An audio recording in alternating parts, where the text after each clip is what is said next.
Không ưa rủ mẹ theo. Đúng mình có hai đứa con chứ má. Dạ. Trời con sao đó có đứa cũng vui chứ. Cũng vui chứ chị. Không. Đúng rồi nói chị có con vui. Vui chứ, bu mẹ vậy đó vui chứ. Dạ bữa có chồng vậy bu chồng hết tới lúc đó buồn cho đừng có. Mẹ mốt coi có chồng rồi cái thôi. Ở đây mình nạn biết rồi mình về mình sướng thì một bác nhờ một ít thôi. Dạ. Mấy bữa này lẽ là sao có giá không mà bác? Dạ không. Tùy vô có muỗng đã hỏi tử bị rỗ hay chưa. Nếu muỗng mà đã hỏi tử rồi thì sẽ bị rỗ. Lễ hay không rễ đó chi hết không. Nhân gì đó.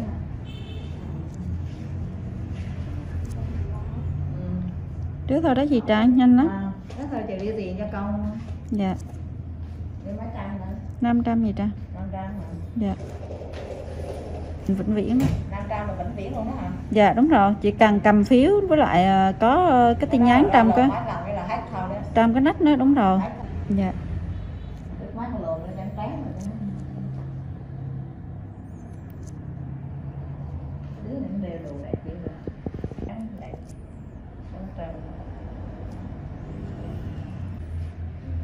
Trắng trắng búp búp đều đẹp.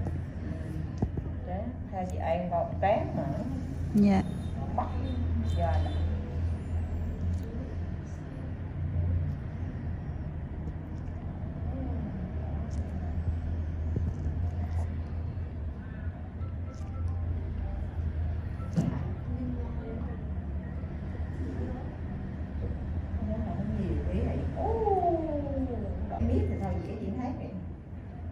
Thiện ủa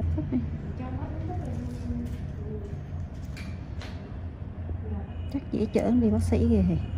Dạ. Một cái cài đi để cho có cái miệng mình đâm vô cái cục mụn nó thôi chứ không phải đâm vô thịt đấy.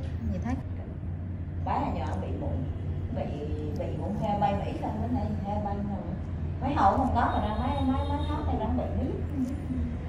Do chất nội tiết tố. Như cũng làm rồi. Thù như rứa thì nổ đúng rồi.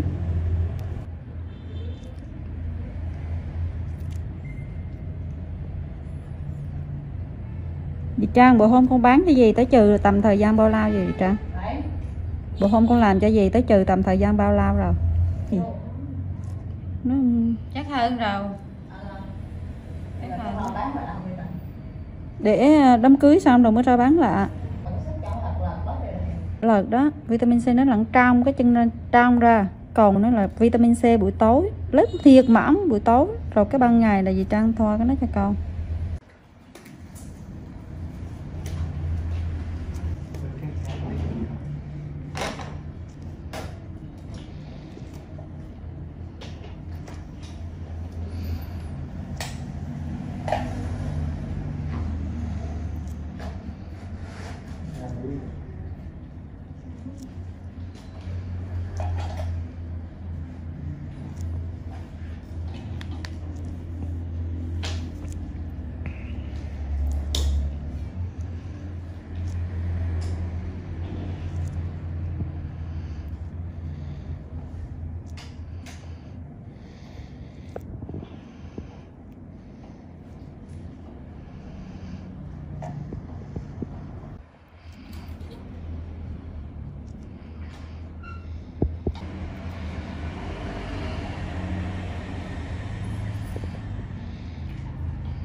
Cái gì? Quên trước đi. Mình em đó hả? Em nó thỏ. Đi rất rồi đi. Thế là có chuyện gì à? Tự nhiên tụi nói chuyện gì với bà trời.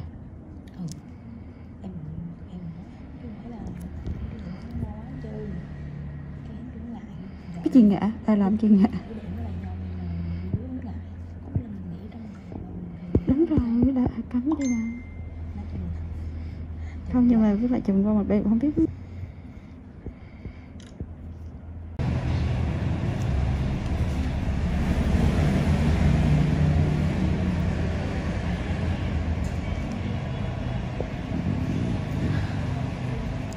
hạ ghế cho chị xí kiến thôi.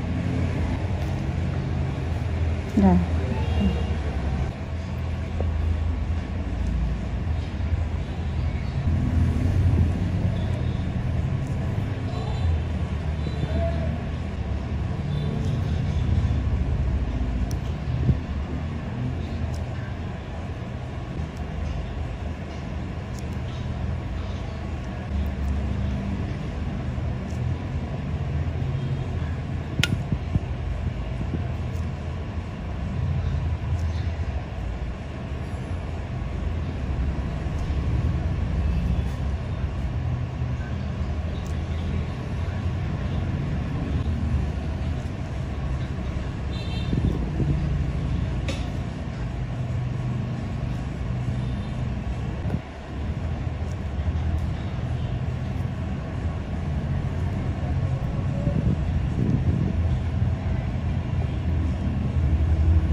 Biết ngạ là biết đâu xa rồi mới biết ngạ đó chứ.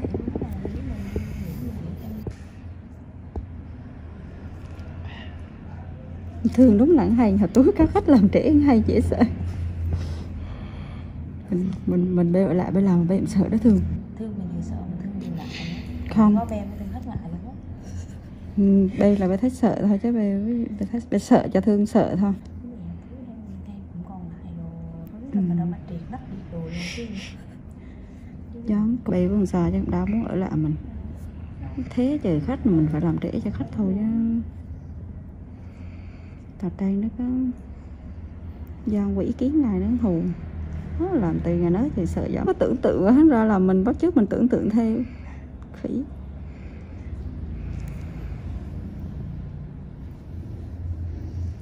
Thằng cu ở xa này. Chưa con. Sao là con không có dám làm trong đây. Không có đau lắm đâu. Nó cũng chỉ như ri thôi nhưng mà nó sẽ nhớ.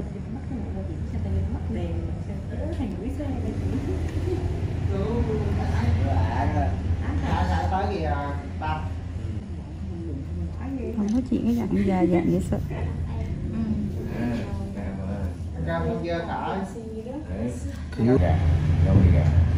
Anh thích nặng không nặng luôn. Anh đúng là anh thấy không, cô nặng cà tram cục mà chị nặng nhân cà tram cục mà mới bà anh hai nặng có cục cho mấy bà biết đúng rồi đó em. Vậy cháu nắm tay xí đi cháu nằm y này. Cháu nắm tay xí em. Nắm tay trai không tay gái. Là BD. tay khang hay bị tăng động Cút mẹ em đi tay nặng quá luôn. Ta mới đi ngoài đường xong rồi nói gì đó. cút nhận người đấy qua tay đi đi hay bay gan bị đè lên chứ. Bạn ấy nhiều mụn nhất luôn á, cho nên là đáng cho chị mấy phút nữa xong. Ok ok.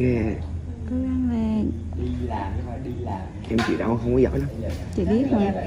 Em chỉ được mấy cái mà nắm mày đâu. Cái tính là em nắm tính không có cái điềm đạm nên thành ra là khó chịu. Cùi cái không, cái này cũng không có đau lắm nhưng mà thuộc vô có mỗi tính của mỗi đứa. Đó thiệt Khang, mình đi tập võ Khang, với cái mặt miếng chai đâm vô không có cảm giác luôn. Để mẹ mẹ hỏi. Mặt mình chai. Ôi, em định lắm. Khang lên. Tay mình ấm cho mũi tay. Gạo Khang ơi. Đừng. Giờ nó xe đâu hả? Xe kèo kho, có kèo kho. Nó mà ăn ghê cái mà.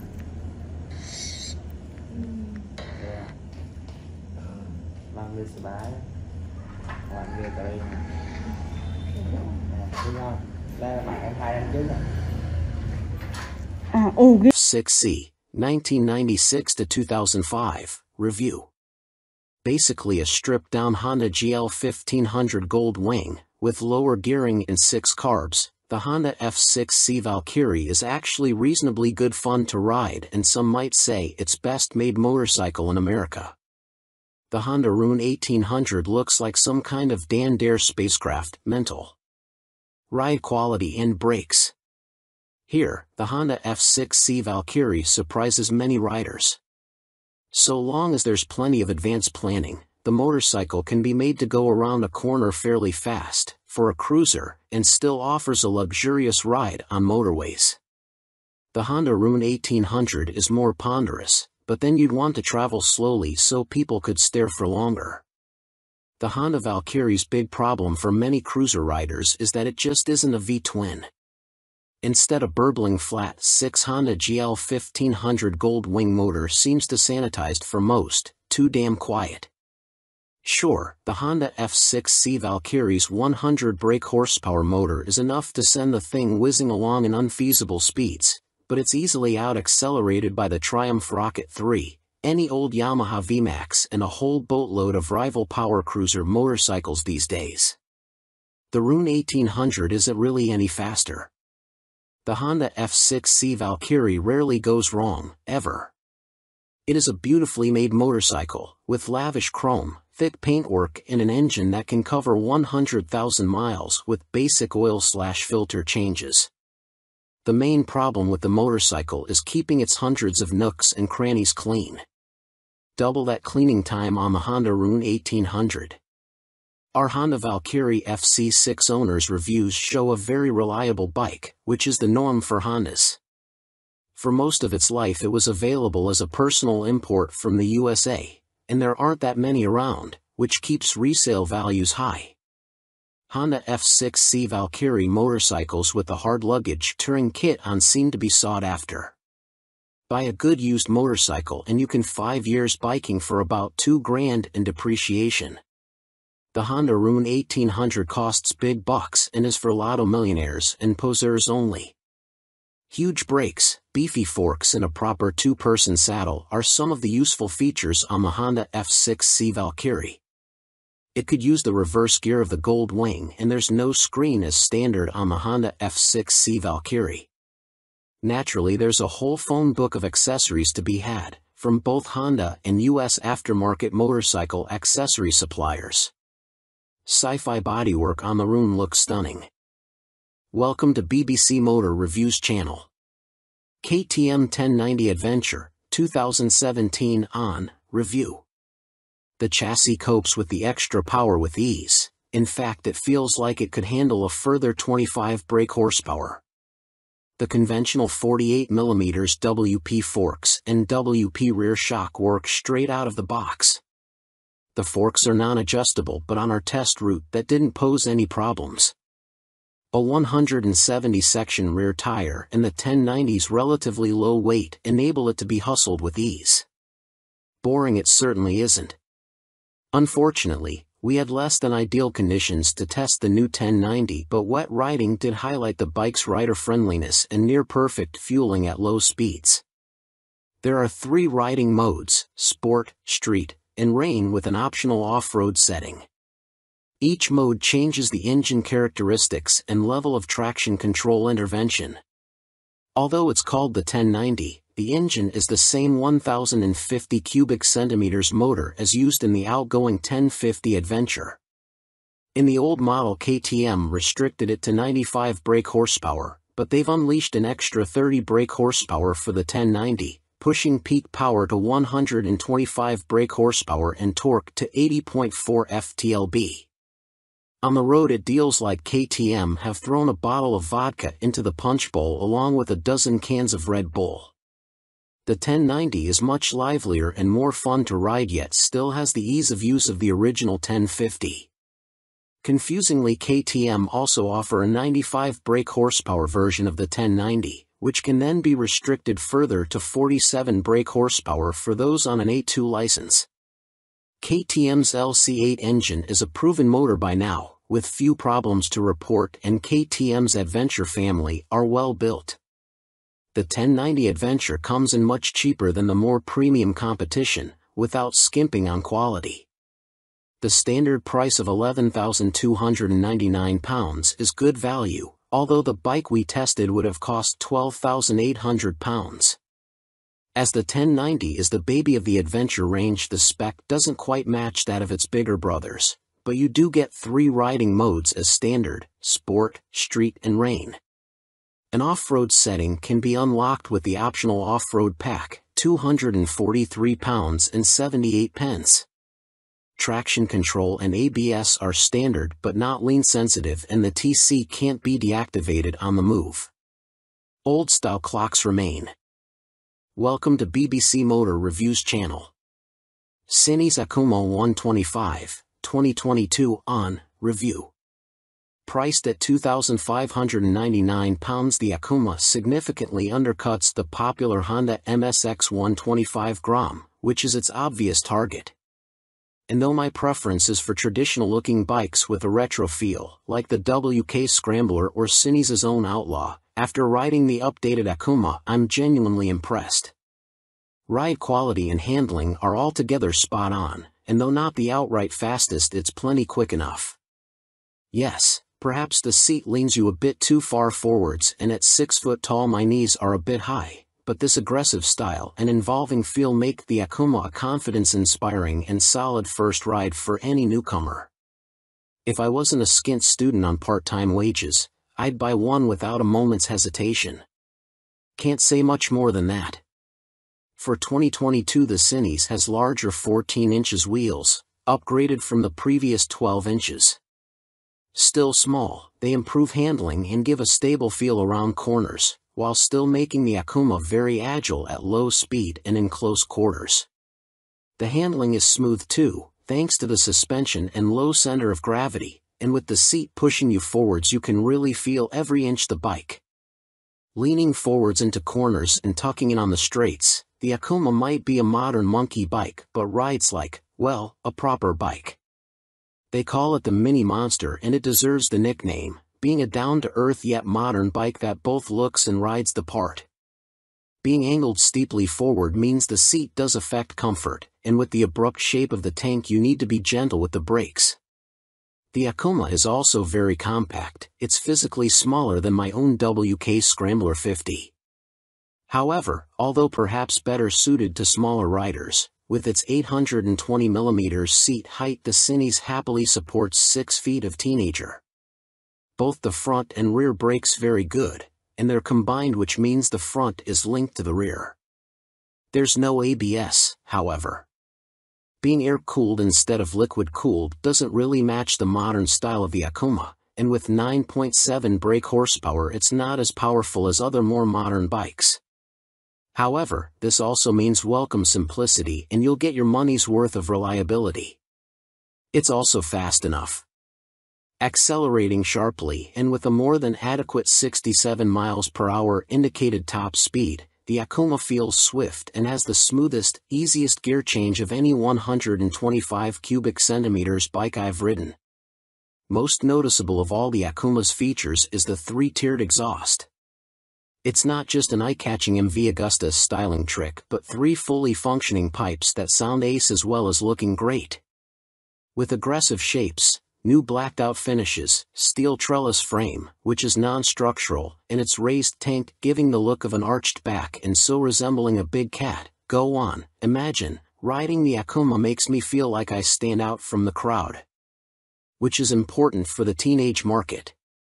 Switchgear, components and overall finish look and feel pretty good for a $2,500 bike. Some fasteners and smaller parts will need coating with anti-corrosion treatment for winter use, but that's true of some bikes costing 5 times as much. And overall the Cines does a good job of disproving preconceptions about cheap, flimsy Chinese bikes. Honda's trendy MSX 125 GRM costs £3,849. Yes, it's a bit nicer finished than the Cines and will hold its value better, but it's only got the same power, and the extra £1,300 over the Akuma can be a big ask for a cash-strapped teen. Benelli's TNT 125 is also made in China and costs the same as the Cines. It's got a couple of horses more and a neat-looking trellis frame, but it's also a tad gaudy and in your face. Picking between them is as much down to their image and personal preference as anything else. Tech fan? You'll be interested to learn that the display now has multiple color options as well as brightness settings. At first, I thought it was just another knick-knack, however it is helpful especially in changing weather or when looking through a tinted visor. And it's like socks with days of the week on, every day can be a new color. The display is also crystal clear and comes with a small array of function as expected: time, trip, odometer. Something that I quite like are the large buttons that the Cines uses. None of this tapping the wrong control malarkey, just big simple buttons, easy as you like. 2019, Cines Akuma launched late in the year as a 2020 model. Modern monkey bike with air-cooled 4-stroke single and 12-inch wheels. 2022, upgraded with larger wheels, jazzy new clocks, plus more refined styling and colors. Replacing the stock bike's KYB suspension, the SP features Gen 2 Öhlins semi-active suspension, NIX 30 SV forks and a TTX 36 SV shock, which automatically controls the damping levels while leaving spring preload manually adjustable. Featuring spool valves rather than traditional needles valves, which Öhlins claim deliver faster adjustment and a more accurate responsiveness at the low and high ends of the adjustment range. The SP suspension can be set in one of 3 semi-active damping modes, A1, A2 or A3, or one of 3 manual setting, M1, M1 or M3, which remove the semi-active function and allow fixed damping settings to be selected via the dash. An incredibly impressive system, the semi-active suspension responds to undulations in the road surface instantly, smoothing them out and making the SP feel like it is gliding over the bumps. Harsh ones still give you a kick, but unlike on a conventional system, the semi-active damping instantly recovers and keeps the MT nicely composed, a feature that reduces its tendency to shake its head when exiting bends under hard acceleration. On the UK's roads, A2 is the best option for bumpy B roads where A1 suits fast, smoother road better, and A3 is more for straight-line cruising, as when the pace ups it feels a bit soft at the rear end. And the SP's brakes are better too. Fitting braided steel lines can make a bike's brakes feel horribly dead at the lever as they lack rubber lines comforting initial squish. However, on the SP there is still enough feel to allow you to apply small amounts of pressure accurately via the new Brembo Radial Master cylinder.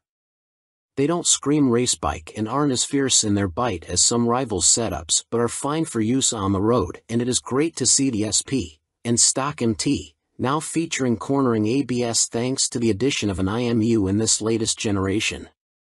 Good and bad news with the new Euro 5 compliant engine.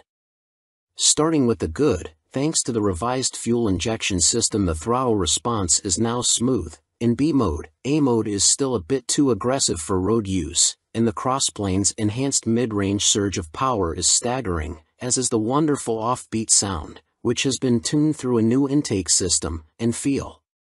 But despite lengthening its gearing, the MT remains a noticeably thirsty bike and recorded 41 miles per gallon on our test ride, which is what Yamaha claim, but still equates to a range of just 155 miles until the 17-liter tank is empty. If you opt for the SP, alongside the Öhlins suspension you gain braided steel brake lines as standard, as well as a 3-piece belly cowl, black bars and levers, and a stitched seat. Unlike the stock bike, which comes in 3 color options, cyan, blue and black, the SP is only available in Icon Performance, and it also features a polished metal finish on its swing arm where the stock bike has a black painted one. Everything else, including the engine and electronics package, is identical between the two MT10 models, which is good news for MT10 owners but a bit disappointing for SP owners who may feel like they deserve something extra to brag about aside from suspension. Which brings up the question of price. The MT10 SP costs £2,500 more than the stock MT10 at £16,000, which is tantalizingly close, especially when you look at a finance package. On a PCP deal after a £3,000 area deposit, you are looking at paying about £35 a month more for the SP when compared to the stock bike. That's about the price of a takeaway meal for two every month, which seems a small sacrifice to gain that all-important Öhlins bling. In terms of running costs, both the SP and stock MT10 have the same poor fuel economy and cost roughly the same to insure and service, so that's not a factor in ownership, and the SP should hold its residual value a bit better. How does it stack up against its rivals? Very well. The SP is £16,000 where a Ducati Street Fighter V4 is £19,551 or £21,651 in S-Guise with semi-active suspension.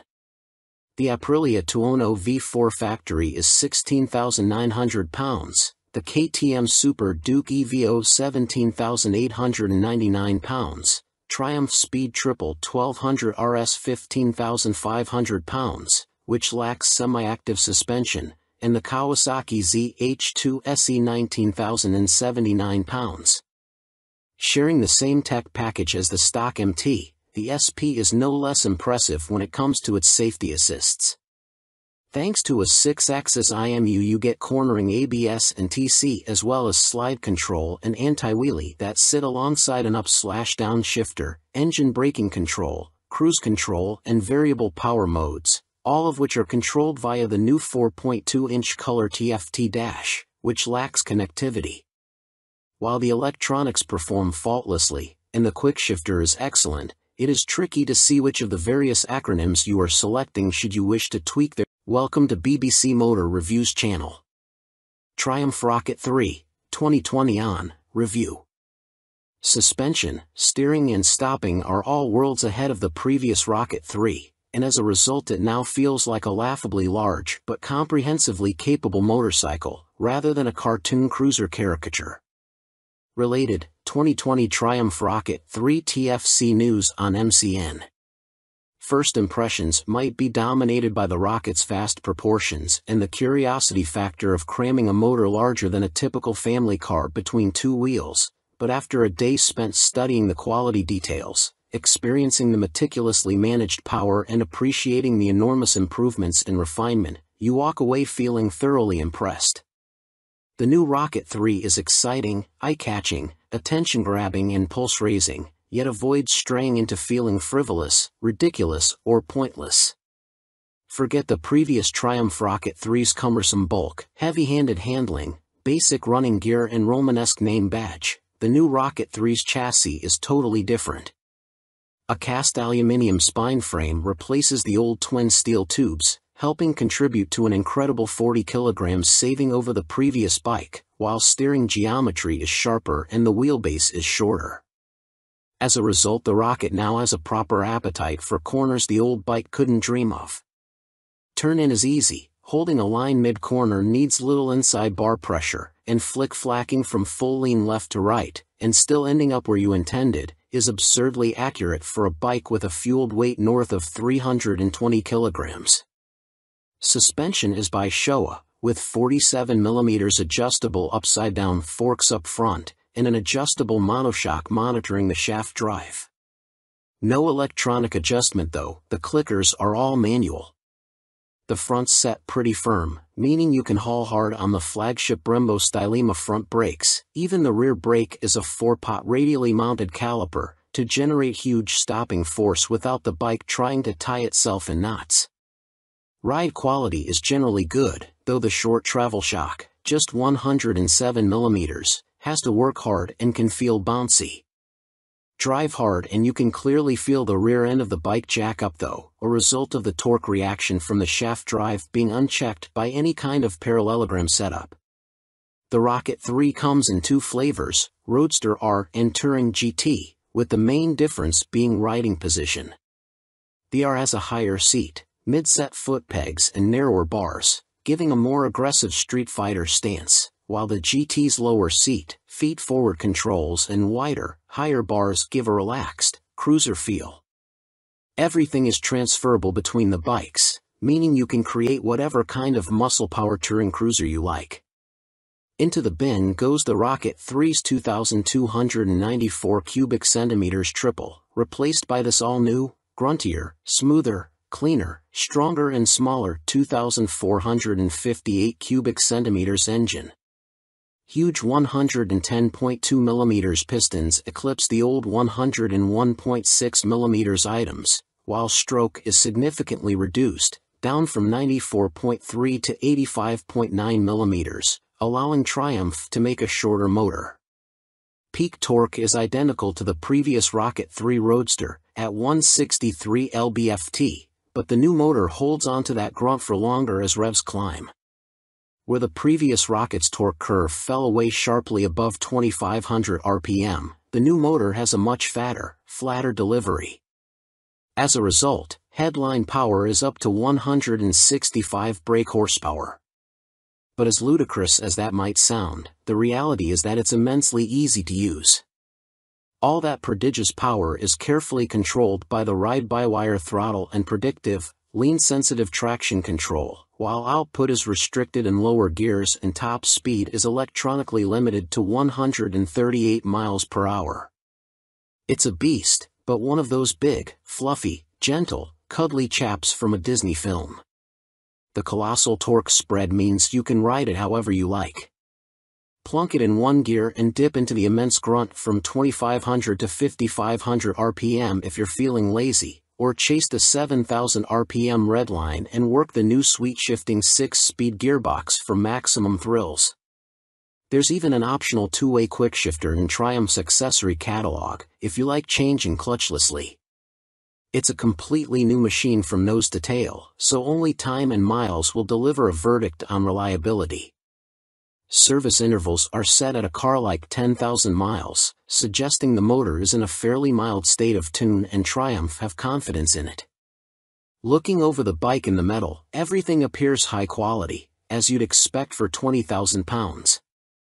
The exhaust headers are a particular highlight, the welds look neat, while the hydroformed curves are apparently a huge pain to produce.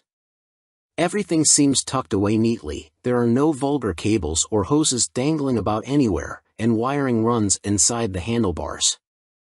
Details like the Monza-style petrol, coolant and oil filler caps are pleasing, while the clever flip-out pillion pegs are a neat design. Our Triumph Rocket 3 owners' reviews show there have been some issues for some buyers, in particular corrosion, electrical and mechanical problems. Seemingly the rear brake can often stop working, for example, and needs attention from a dealer. Have a good read through before going for a test ride. Clearly it's not a cheap bike, though an ultra-capacity extreme muscle cruiser never was going to be. The Rocket 3R is 19,500 pounds on the road, that includes almost all the gadgets, apart from the 2-way quickshifter and the heated grips. The GT version, which includes the heated grips, a fly screen and a pillion backrest, is 20,200 pounds. Both are roughly on a par with Ducati's Diavel 1260S, 20,041 pounds. A Harley-Davidson Fat Bob 114 starts at 15,825 pounds, but doesn't have a fraction of the Triumph's tech, torque, pose or poise. If you want to go properly left field, a Moto Guzzi MGX21 is 19,999 pounds. Running costs probably won't be any kinder on the wallet. Triumph claimed the motor returns 41 miles per gallon, but our test ride suggests it's closer to 35 miles per gallon. That 240 section, 16-inch rear tire isn't cheap either. Sign picking the bike up in March. I have had a headlight replaced under warranty, main beam sticking on, and the second, which has really put me off, was the rear brake losing all braking power. It has been back to my dealer, who changed the fluid for a better one, but was told that Triumph know there is an issue and they are working on it. I thought anything to do with brakes on a 163 pounds of torque monster would be the #1 agenda. First service only. The fuel economy is not bad so far, 43 to 45 miles per gallon. That is with occasional spirited riding thrown in. 2 stars is because after 6 months I was offered £13,500 from the dealer to buy it back. Even WBAB offered considerably more, so not much faith in the brand, and will likely be going back to BMW. Equipment. The Brembo brakes are top-notch. The stopping power and feel is superb, the ride comfort is less so. I am a big old guy, and no matter how I try to adjust the rear suspension, the ride is harsh on anything but smooth tarmac. The roads in Herefordshire, where I live, are amongst the worst in the UK, and backache sets in after about 2 hours. I have purchased an Airhawk DS seat pad which has transformed the comfort, but it's still not all day comfy like my old Rocket.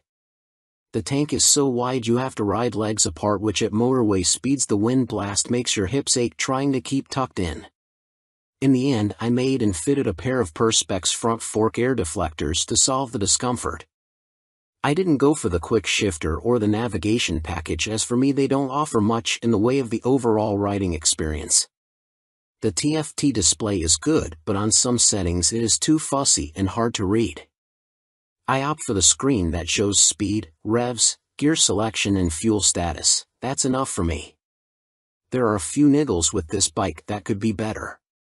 The original screen doesn't give much wind protection, and the rear hugger design is total crap. In the rain you get covered in road crud halfway up your back. I bought an aftermarket hugger which left some wiring exposed, so I ended up fitting this over the top of the original hugger. Problem solved. I purchased the accessory panniers and rear rack to give the bike some touring capability.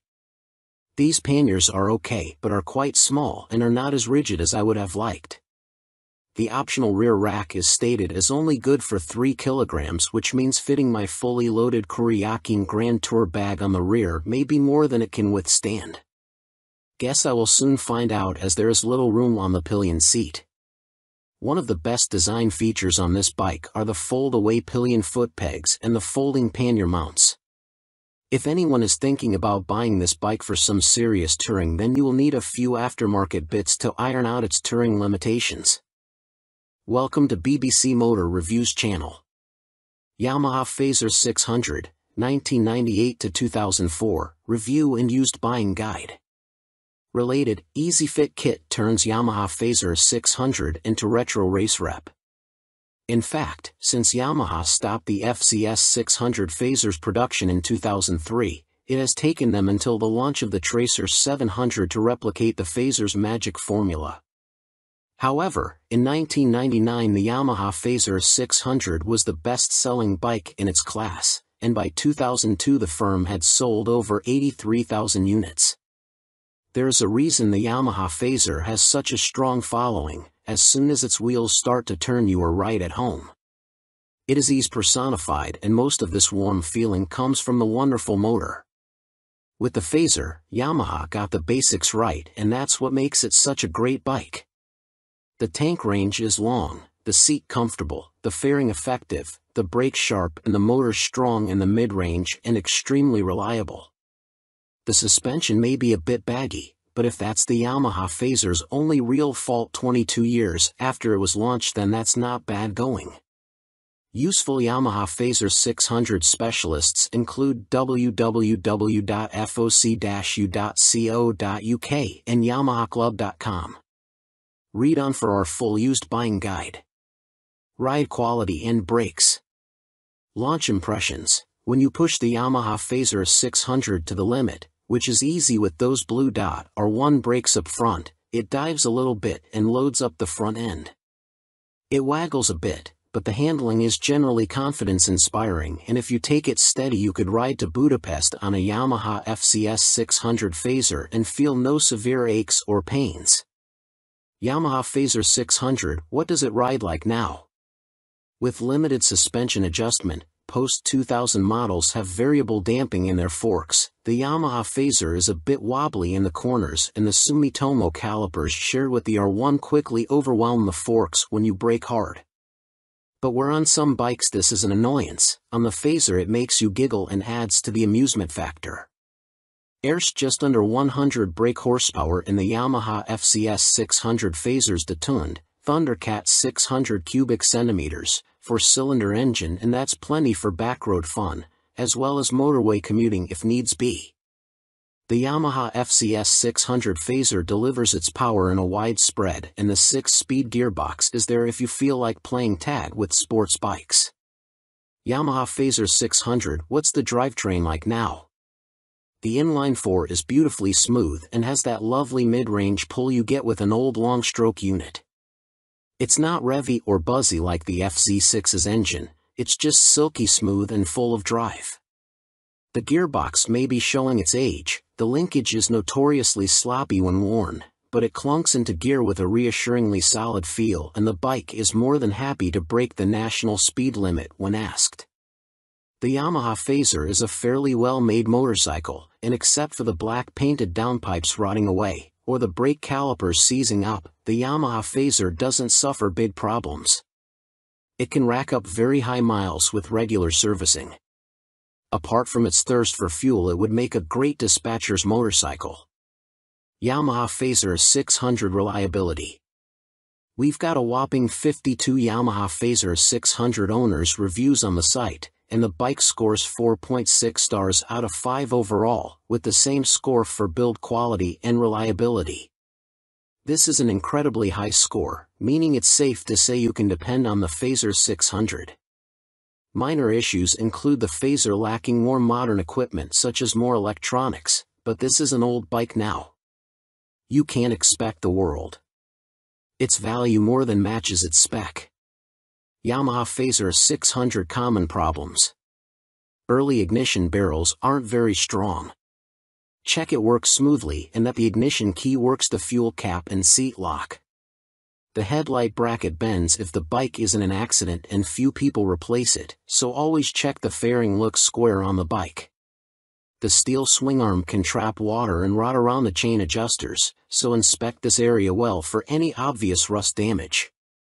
The Phaser has a 110/70 front tire, and as a result tire choice is limited. You can fit a 120/70, but this can interfere with the mudguard. Yamaha Phaser 600, a mechanic's take. By Chris Spinks, Chief Instructor, Metropolis Training School. The key factor when buying a used FCS 600 Phaser is seeing if it goes into second gear. First gear on the Phaser is quite short, and the jump to second puts a lot of strain on the gearbox. This can cause the second gear selector fork to bend, and that leads to a really stiff change and eventually a broken gearbox. On a cheap bike such as a used Phaser, that can write the bike off as replacing it is not economically viable, as a complete gasket kit costs £500. That said, when I destroyed my Phaser's gearbox on a track day, I bought a new motor for £400, and swapping them over was fairly simple. The sprocket retaining nut is a classic Phaser fault and well documented. The nut comes loose, the sprocket slides off the shaft and then sits on the threaded part of the output shaft. People think the clutch is gone and rev the motor, which causes the sprocket to strip all the threads off the shaft. You can slide the sprocket back on and spot weld it in place, but you need to be careful not to overheat the seals. As long as you fit the nut correctly using the locking washer, you should be fine, although Yamaha did release a deeper threaded nut and this sorts the issue. The lights on the Phaser are poor, but on the 1998 9 model the bulb vibrates and creates a white powder that fills up the lenses. This is impossible to remove and makes the light even worse. Some owners change the lume to convert the Phaser to twin headlights, which is very easy, but you need to tilt the main beam down or it will fail an MOT. After 15,000 miles the shock will be duff. I'd recommend getting the forks rebuilt and buying an aftermarket shock. Don't be tempted to go for a stiff fork springs. I've found softer ones works better. When it comes to the finish, the paint likes to flake off from the engine's fins, so don't jet wash the engine, and check the downpipes. The motor is totally bulletproof, but the cam chain tensioner can need changing, and it is a nightmare to get to. At the end of the day, a well-looked-after phaser is a brilliant buy and totally reliable. At the training school we would see them cover over 65,000 trouble-free miles with only oil changes. Extrema Makeover, Aprilia put the RS660 on a diet for a limited edition focused model. Alongside the surprise launch of their 2023 BX450, Bimota have shed more light on supercharged Tessie Tourer currently in development. Now officially called the Terra, we first caught glimpse of the bike as a basic design sketch at the 2021 EICMA show, with a spokesperson for the Rimini firm later confirming to MCN that it would be powered by the 4-cylinder motor found in Kawasaki's Ninja H2SX range. Never before have Bimota been present in this market segment, Bimota COO, Pierluigi Marconi, said in a statement. No one has this much fun and function in one package.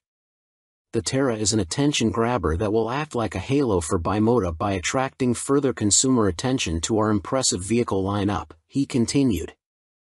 Although details remain scarce, Bimota have gone into some depth on the new steering system, which sits diagonally between a front subframe and the front wheel. There are no front forks like a conventional motorcycle, which should aid front-end stability and the ability to trail brake into a corner. This is because braking forces are kept away from the front suspension, leaving it free to deal with bumps in the road. These systems can reduce front-end feel though. Until now, Tessies were only made for the sports segment, Marconi told MCN at EICMA 2021, we'd like to put the Tessie name to adventurers, tourers, and bikes like that. Our philosophy is to have two lines of bikes, he added. One is the Tessie line and one is for more traditional models. We like to follow the two concepts, because although a Tessie chassis has a lot of advantages, for some riders it is still too much of a novelty. Alongside the funny front end, Bimota have also confirmed that the Terra will receive semi-active suspension developed in partnership with Marzocchi. The ride height can also be adjusted either manually or electronically by 30 mm. Also expect to find 5-spoke forged alloy wheels too, which should help to keep unsprung mass down. It went from first sketch to full-size model in few months using computer-aided design, Marconi continued. You ride some bikes because you have to, but you ride these Bimota because you want to. Terra will appeal to enthusiasts of all ages because the design draws you in, and the performance keeps you there. Superior performance. Brough Step Up Aston Martin partnership with more powerful AMB 001 Pro. Luxury boutique brand Brough Superior have once again teamed up with supercar experts Aston Martin to create yet another outrageous, limited-run track day machine. The AMB 001 Pro made its debut at the EICMA trade show in Milan and follows in the footsteps of the first-generation €98,000 AMB 001. Which entered the public consciousness back in autumn 2019 and has since sold out. The standard track-only 001 features a turbocharged 997 cubic centimeters liquid-cooled V-twin engine that sits as a stressed member in the chassis. The 175 kilograms, dry, Pro uses a CNC machine version of this unit as a stressed member with a claimed 25% increase in power to 221.9 brake horsepower. There's also carbon fiber bodywork said to be inspired by Aston Martin's 1000 brake horsepower Cosworth-built 6.5-liter V12 Valkyrie AMR Pro hypercar. The success of its predecessor, coupled with the incredible Aston Martin Valkyrie AMR Pro, inspired us to get together again to create a new superbike, one that we know will excite our customers, Brough Superior CEO Thierry Henriette said. We are particularly proud of the new engine type, with a crankcase fully machined from solid billet aluminium, which is a unique feature for a production motorcycle. With the marked increase in power, this takes AMB 001 Pro into the hyperbike sector. Machined from AL 5000 solid billet aluminium alloy, the uprated motor also gets a new cylinder design, with wet cylinder liners for greater cooling, which should help with the longevity over prolonged hard use. Limited to 88 units in total, the Pro will not be homologated for the road and will be built by hand at the Bra factory in Toulouse, France. Orders are now being taken, with the first deliveries expected in the final quarter of 2023. The bike shown at EICMA was a prototype. It's a beautifully simple formula. Form plus technology equals performance, Marek Reichman, Executive Vice President and Chief Creative Officer of Aston Martin, said. We've achieved this fluidity again with Bra Superior for those who desire a track superbike like none other. The rider is part of this moving sculpture and will literally feel as though they are part of the track when laying atop the AMB 001 Pro. But it's not all about engine performance. A quick glance at the side profile of the Pro reveals more extreme bodywork, with a more pronounced tail, winglets, and a rear carbon disc wheel design. There's still next to no front wind protection though, which could be unpleasant at speed and take away from the riding experience. Gone is the underslung exhaust exit from the standard 0012, with a single pipe on the right side of the bike protruding above the fat 200 section rear tire and shark-like aero wing. In a nod to Aston Martin's racing success, the 001 Pro features a striking jade green livery, with a blacked-out motor and suspension. This suspension system comes in the form of a front double wishbone setup adjustable for preload and rebound, plus a rebound and preload adjustable monoshock. Naked Ambition, CF Moto unveil NKC22 concept. CF Moto weren't short of new bikes to show us at the EICMA trade show in Milan, including this naked roadster concept called the NKC22. The bike uses an 800 cubic centimeters parallel twin engine, presumably the same KTM 790 lump used in Kfmoto's 800 metric tons models, but wrapped in a lightweight, sporty chassis. This concept version is covered in forged carbon bodywork with an engine fairing that doubles up as an aerodynamic wing. Front forks are heavy-duty upside-down units and look to be fully adjustable, while at the back a stylish single-sided swing arm holds a rear wheel blanked off with carbon inserts. CF Moto reside at the economical end of the motorcycle market, and so even this concept version gets J.1 brakes rather than the full Brembos used on last year's track-focused SRC21 concept. Twin SC Project exhausts complete the aggressive, sporty look and would, from the looks of them, far exceed UK homologation noise limits, so expect something more sensible on the finished bike. The M button on the left switchgear and the word Street on the bottom of the TFT dash display suggest that a selection of rider modes is available, with up and down buttons for cruise control also included. And the telltale phone symbol elsewhere on the screen means there's smartphone connectivity, too. CF Moto reside at the economical end of the motorcycle market, and so even this concept version gets J.1 brakes rather than the full Brembos used on last year's track-focused SRC21 concept. Twin SC Project exhausts complete the aggressive, sporty look and would, from the looks of them, far exceed UK homologation noise limits, so expect something more sensible on the finished bike. The M button on the left switchgear and the word Street on the bottom of the TFT dash display suggest that a selection of rider modes is available, with up and down buttons for cruise control also included. And the telltale phone symbol elsewhere on the screen means there's smartphone connectivity, too.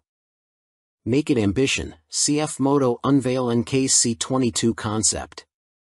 CF Moto weren't short of new bikes to show us at the EICMA trade show in Milan, including this naked roadster concept called the NKC22. The bike uses an 800 cubic centimeters parallel twin engine, presumably the same KTM 790 lump used in Kfmoto's 800 metric tons models, but wrapped in a lightweight, sporty chassis. This concept version is covered in forged carbon bodywork with an engine fairing that doubles up as an aerodynamic wing. Front forks are heavy-duty upside-down units and look to be fully adjustable, while at the back a stylish single-sided swing arm holds a rear wheel blanked off with carbon inserts. CF Moto reside at the economical end of the motorcycle market, and so even this concept version gets J.1 brakes rather than the full Brembos used on last year's track-focused SRC21 concept. Twin SC Project exhausts complete the aggressive, sporty look and would, from the looks of them, far exceed UK homologation noise limits, so expect something more sensible on the finished bike. The M button on the left switchgear and the word Street on the bottom of the TFT dash display suggest that a selection of rider modes is available with up and down buttons for cruise control also included. And the telltale phone symbol elsewhere on the screen means there's smartphone connectivity, too. CF Moto reside at the economical end of the motorcycle market, and so even this concept version gets J.1 brakes rather than the full Brembos used on last year's track-focused SRC21 concept. Twin SC Project exhausts complete the aggressive, sporty look and would, from the looks of them, far exceed UK homologation noise limits, so expect something more sensible on the finished bike. The M button on the left switchgear and the word Street on the bottom of the TFT dash display suggest that a selection of rider modes is available with up and down buttons for cruise control also included. And the telltale phone symbol elsewhere on the screen means there's smartphone connectivity, too. Fantic released their first twin, the Caballero 700 Scrambler. Fantic has revealed their first modern-era twin-cylinder machine with a 700 cubic centimeters scrambler joining their Caballero range. Fantic are making the most of their partnership with Yamaha, announced at the beginning of 2021, as the bike uses the 689 cubic centimeters, liquid-cooled Euro 5 engine seen in the MT-07, Tenere 700 and R7.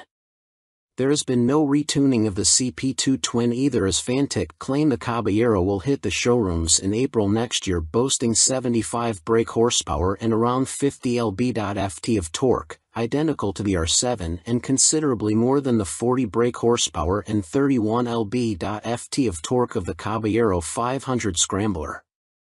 Elsewhere, the 700 sports the same 19 inches front and 17 inches rear, aluminium, spoked wheels as its small-capacity sibling.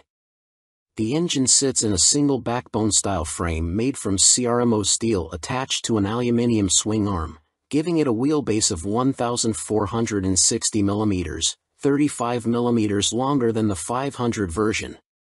One of the most immediately obvious differences between the two capacity scramblers is the exhaust system. The new 2-1-2 setup runs under the engine, over the swing arm to exit in roughly the same position. Both machines have a seat height of around 830 mm. Connecting frame to wheel will be a 45 mm upside-down fork made by VRM Marzocchi. The Italian manufacturer also supplies the rear monoshock with preload adjustment. Brembo is the manufacturer of choice for the calipers, with a 4-piston unit gripping the 330 mm front disc and a 2-piston, 245 mm setup on the rear. In another first for Fantic, cornering ABS will be standard on the 700. The system will sense the bike's lean angle and fine-tune the braking response accordingly. Traction control also makes its debut to the Fantic lineup, with both rider aids and 3 rider modes, road, off-road and custom, manipulated via a 3.5 inches TFT display with Bluetooth connectivity. A 14-liter fuel tank may be a little on the small side, although the claimed 180 kg curb weight should prove competitive when it comes to commuting or a bit of backlane scratching. An expected price tag of around £9,000 may put some off, although stylish looks, proven engine and handling potential could tempt many. Stuart Prestige. By Stuart Prestige. All-weather rider with a penchant for long tours and hours in the saddle. You may also like. Honda released £30,000 limited edition McGuinness 100th TT Star Replica Fireblade SP. Who do you think you are, John McGuinness? Well, now you really can live out your TT fantasies, as Honda reveal they will build 30 examples of this CBR 1000RR Fireblade SP John McGuinness 100th TT Start Replica Edition in celebration of the road racing legend's phenomenal accomplishments on the island. The headline visual difference from the stock bike is the bold replica of the paint job John raced with for his 100th TT start. But this is more than just a replica paint job, there's a whole host of other upgrades to add to the exclusivity. The stars align for me to be back on a Honda Fireblade for my 100th TT start, says McGuinness. It's an awesome bike and has meant so much to me over my career. I'm proud of my connection with its place in TT history and of this, my replica. John McGuinness is the second most successful TT racer of all time, next to the late, great Joey Dunlop, and while revered as road racing legend, he has also had an exceptional short-circuit career, having raced in 24-hour world endurance races like the Bol d'Or and Le Mans, 500 cubic centimeters GPs, and the Daytona 200. He's a former British 250 cubic centimeters champion, has ridden in World Supersport and finished third in the 2009 British Superstock Championship. Making his TT debut in 1996, he won the Best Newcomer title in the 250 cubic centimeters class. 3 years later, he took his first win, the 250 cubic centimeters lightweight TT. Over the ensuing 2 decades, 1999 to 2019, he has accumulated an incredible 47 podiums and 23 TT wins, as well as being the first to break the 130 miles per hour lap barrier on a Honda Fireblade, no less. So, what do you get for your 30,000 pounds? In addition to the already high spec of the CBR 1000RR Fireblade SP which underpins the replica, the limited edition blade gets a full replica paint job incorporating gold detailing and a film strip showing all of John's TT starts on Hondas. Unsurprisingly, this is where it deviates from his actual race bike, which also pictured his TTs on other manufacturers' bikes, and 100th start sponsor logos. There are gold wheel stripes, an individually numbered plaque on the headstock, genuine Honda carbon fiber front mudguard and carbon rear hugger, or rear seat cowl and tall screen, and Metzeler Racetech RR tires. On startup there's a Ring of Fire screen animation as the display loads, and 30th anniversary logos on the smart key and laser engraved on the Akrapovic muffler, marking the machine's special place in Honda history. And to cap it all, there's John's signature on the airbox cover. Honda are even offering the opportunity for a personal handover from John McGuinness MBE himself, at Honda Racing UK in Louth. If that's not enough, you'll also get a custom Fireblade garage mat, genuine Honda accessories indoor bike cover, 3D laser engraved crystal featuring a design of the John McGuinness 100th start replica. All inquiries and orders for the John McGuinness CBR 1000RR Fireblade SP 100th start replica are to be via the Honda dealer network, and if you want to see one in the flesh, it will be on display on the Honda stand throughout Motorcycle Live at the NEC from November 19th to 27th. Fantic released their first twin, the Caballero 700 Scrambler. Fantic has revealed their first modern-era twin-cylinder machine with a 700 cubic centimeters Scrambler joining their Caballero range. Fantic are making the most of their partnership with Yamaha, announced at the beginning of 2021, as the bike uses the 689 cubic centimeters, liquid-cooled Euro 5 engine seen in the MT-07, Tenere 700 and R7. There has been no retuning of the CP2 twin either, as Fantic claim the Caballero will hit the showrooms in April next year, boasting 75 brake horsepower and around 50 lb.ft of torque, identical to the R7 and considerably more than the 40 brake horsepower and 31 lb.ft of torque of the Caballero 500 Scrambler.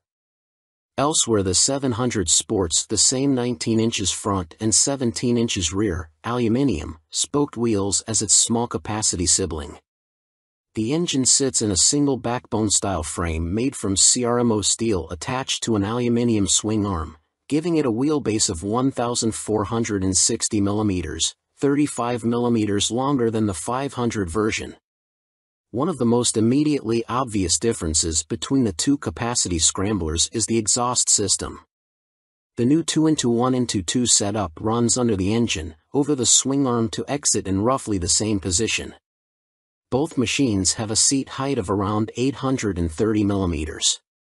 Connecting frame to wheel will be a 45 millimeters upside-down fork made by VRM Marzocchi.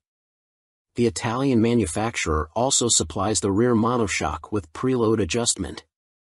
Brembo is the manufacturer of choice for the calipers, with a 4-piston unit gripping the 330 mm front disc and a 2-piston, 245 mm setup on the rear. In another first for Fantic, cornering ABS will be standard on the 700. The system will sense the bike's lean angle and fine-tune the braking response accordingly. Traction control also makes its debut to the Fantic lineup, with both rider aids and 3 rider modes, road, off-road and custom, manipulated via a 3.5 inches TFT display with Bluetooth connectivity. A 14-liter fuel tank may be a little on the small side, although the claimed 180 kilograms curb weight should prove competitive when it comes to commuting or a bit of back lane scratching.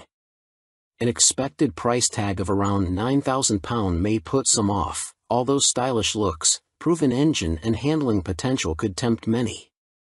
Stuart Prestige. By Stuart Prestige. All-weather rider with a penchant for long tours and hours in the saddle. You may also like 70s Superbike Stunner, MV Agusta Super Veloce 1000 Serie Oro. MV Agusta may not have been directly participating in the EICMA show in Milan last week, but it didn't stop them stealing the headlines with this stunning Super Veloce Serie Oro. The carbon-clad superbike uses the Brute Ale 1000RR as a base, meaning the same 998 cubic centimeters inline-4 producing a claimed 209.1 brake horsepower with a race kit installed. Inside this motor, you'll find a countershaft that rotates at twice the speed of the primary drive shaft with the aim of reducing vibrations and promoting faster cornering. You also get the same frame and single-sided swing arm, but now clad in carbon fiber bodywork inspired by MV's 1972 500 GP Racer. Sitting alongside the smaller, 3-cylinder Super Veloce 800, the Serie Oro is planned to hit dealers in the middle of next year at a price of approximately £50,000. In total, 40 elements of the bike are finished in carbon fiber, including a set of winglets that MV claim produce 39.2 kilograms of downforce at 199 miles per hour. You also get carbon fiber disc brake covers, which attempt to pay tribute to the drum brakes of old whilst also cooling the calipers, essential on a bike capable of such high speeds. MV Agusta also claim the design allows air to flow around the brakes towards the coolant and oil radiators for better temperature control. There are air vents along the carbon fairings, too. Despite the superbike credentials, the Serie Oro has deliberately been made more comfortable and less extreme than traditional circuit stars, and it features electronically adjustable Öhlins NIX forks for a high-quality ride. They are matched to an Öhlins TTX rear shock, which bolts directly to the swing arm.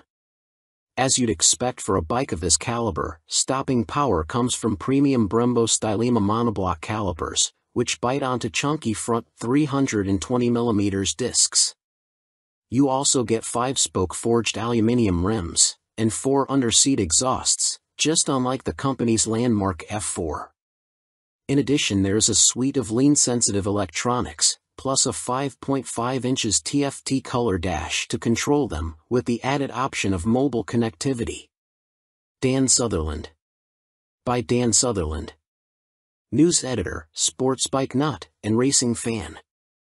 You may also like Vmoto range grows, Super Soco owners launch 3 new urban models at EICMA 2022. Electric scooter manufacturer Vmoto, parent company of Super Soco, have had a busy year, releasing 3 new models at EICMA, including the 125 cubic centimeters comparable e-bike, the Vmoto Soco Stash. The release of the production model comes just a year after the unveiling of the prototype, with the bike so named due to its multifunctional storage compartment, housed in the fuel tank, large enough for a full-face helmet or other accessories. At its heart is an electric motor producing an average 8 kilowatts with a peak of 15 kilowatts. This propels the Vmoto Stash to a top speed of 75 miles per hour when the boost is deployed. 68 miles per hour is on tap without the boost. A 72V removable battery provides the juice and can be charged using a fast charger and a conventional 3-pin plug in 3.5 hours. Charging without the fast charger will take between 5 and 6 hours. No range specifications have been released, but expect it to have the same 30-mile capacity of the Super Soco TS Street Hunter, which has the same top speed capability. A newly designed swing arm pivots off a solid, lightweight frame, driving a 17-inch rear wheel. A 17-incher is also fitted on the front, and ABS disc braking is standard. A relatively tall seat height of 830 mm awaits the rider, and the Stash has a curb weight of 143 kilograms. The company also unveiled their first dirt bike-style machine, which weighs in at just 84 kilograms. The machine comes in two models, the Vmoto On-R, which comes with road tires, or the OFFR, which is equipped with knoblet tires. The On-R/OFFR can be set up in either L1 configuration, comparable to a 50 cubic centimeters machine, or L3, which mimics a 125 cubic centimeters. In the L3 iteration, the bike can reach speeds topping 50 miles per hour, while the L1 configuration limits the top end to just under 30 miles per hour. Vmoto claim a range of up to 90 miles with recharge times taking 2 hours for the L1 configuration and 3 hours for the speedier L3. A die-cast aluminium frame cradles the 8 kilowatts motor, producing a claimed 190 feet per pound of instant torque. A swing arm with a single rear damper secures the belt-driven, rear-spoked wheel. No retail price has been provided. The Vmoto Soco F01 scooter is, technically speaking, not a new bike, as it was available as part of a commercial fleet, but now will be available to the general public, the company also announced at EICMA. The urban commuter will, like the On/OFFR models, will be available as an L1 or L3 configuration. A 2 kilowatts or 4 kilowatts, L1 and L3, motor will get the rider up to a maximum speed of 27 miles per hour for the L1 and 45 miles per hour for the L3 model. Vmoto claim a range of between 50 and 60 miles dependent upon the setup and riding style. The charging time of the removable battery is 3.5 hours with a fast charger using a domestic 3-pin plug, or 6 hours without the fast charger. Coming in at 110 kilograms with a seat height of 855 millimeters, the F01 should prove a popular choice for city transportation. The F01 will be available in white, light or dark blue, red and black.